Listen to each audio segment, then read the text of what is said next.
Hello everybody, welcome to today's session. In today's video, we're going to go over a few currency pairs that I have on my watch list and see what potential trading opportunities we have for this coming week. Let's get it.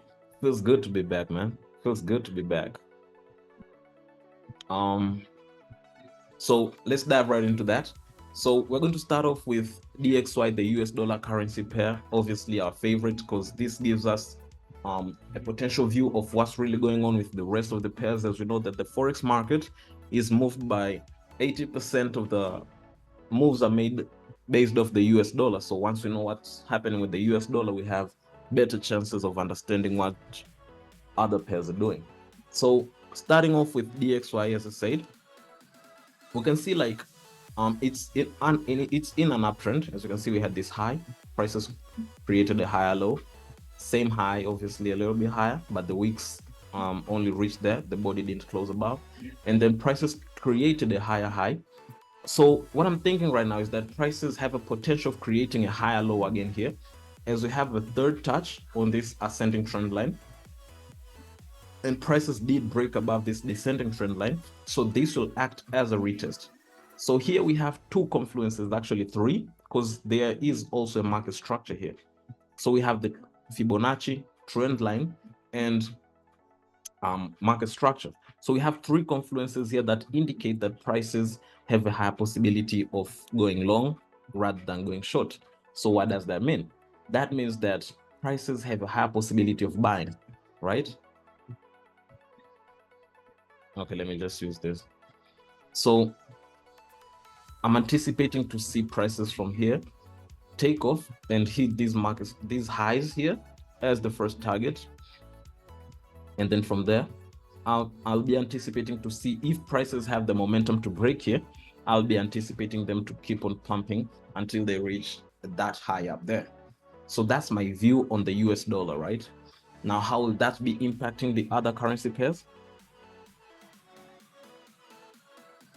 With the Euro USD, we can see also prices already broke below this low and this ascending trend line. So we have this acting as a retest.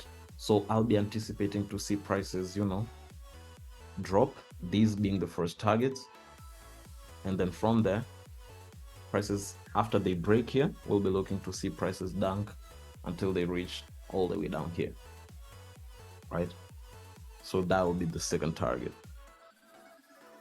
and the final target. So we have also GU, where prices, I'm looking to see a sell opportunity once they hit this trend line. And the first targets will obviously be somewhere here, right? And then after prices do that, obviously I'll be looking for a retest on this trend line and market structure over here before we actually see prices dump all the way down here. So that's my view on GU. Should prices be bullish on DXY? Should prices be bullish on DXY right here? That's what I'm anticipating to see happen on the other US dollar pairs. Obviously, we'll need to see here also some kind of a slow in momentum because prices are still kind of bearish hot. So that means next week we might see prices close with a doji before we see that.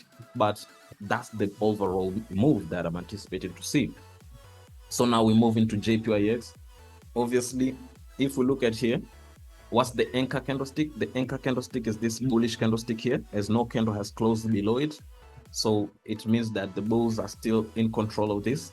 So I'm anticipating to see prices, push higher.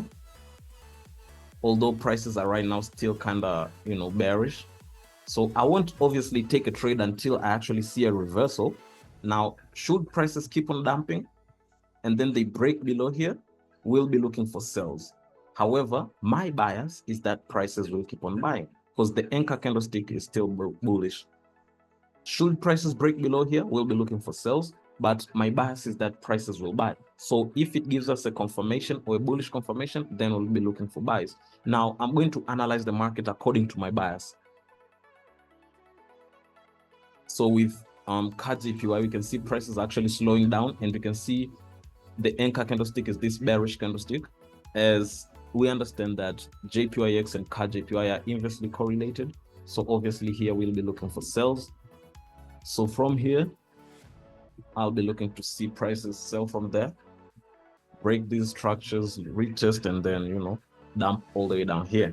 And mind you, this is a strong, very, very strong monthly structure. So it makes sense why prices will sell.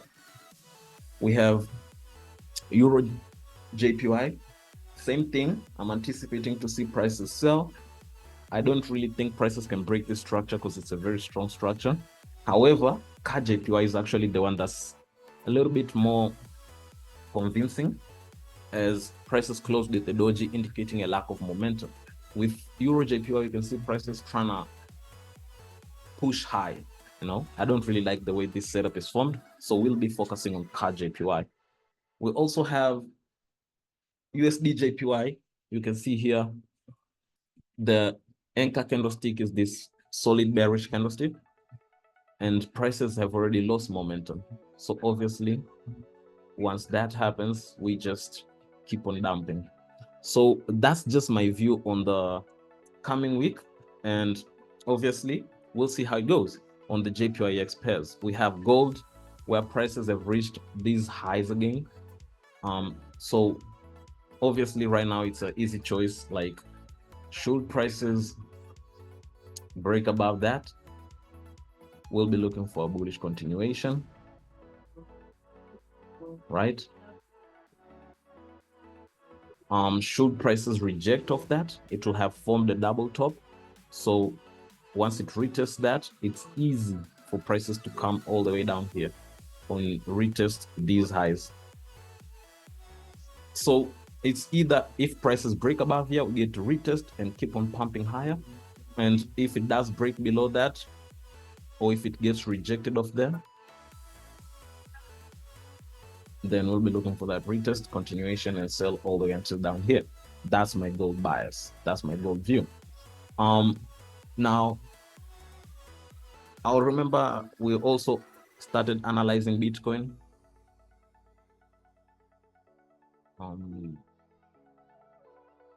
Bitcoin.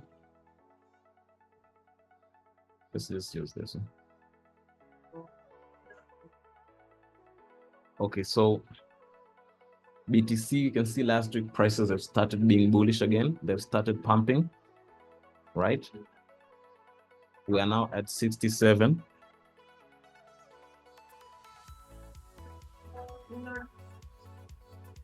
So with this bullish momentum, obviously we anticipate to see some kind of a continuation, right? Because it's only right that that makes sense.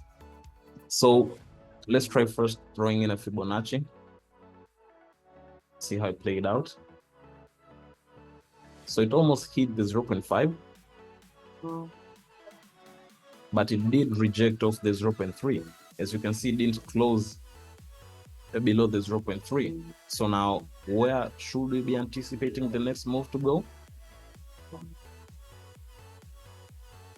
The next pump, I'll be anticipating to see it hit 92K. Around 92K, that's where I'll be anticipating to see BTC hit. But this is obviously a long-term view for investors, maybe. If you're a trader, obviously you have to go into the lower timeframes and analyze from there. So yeah, guys, that's my view on the pairs that I have on my watch list, your requests of BTC and whatnots. So if you found value in this video, kindly give us a like, comment your biggest takeaway, what you'd like us to add. Constructive criticism is always appreciated. And let's have a killer week, guys. Let's have a killer week. Till next time, guys. Appreciate you all. Cheers.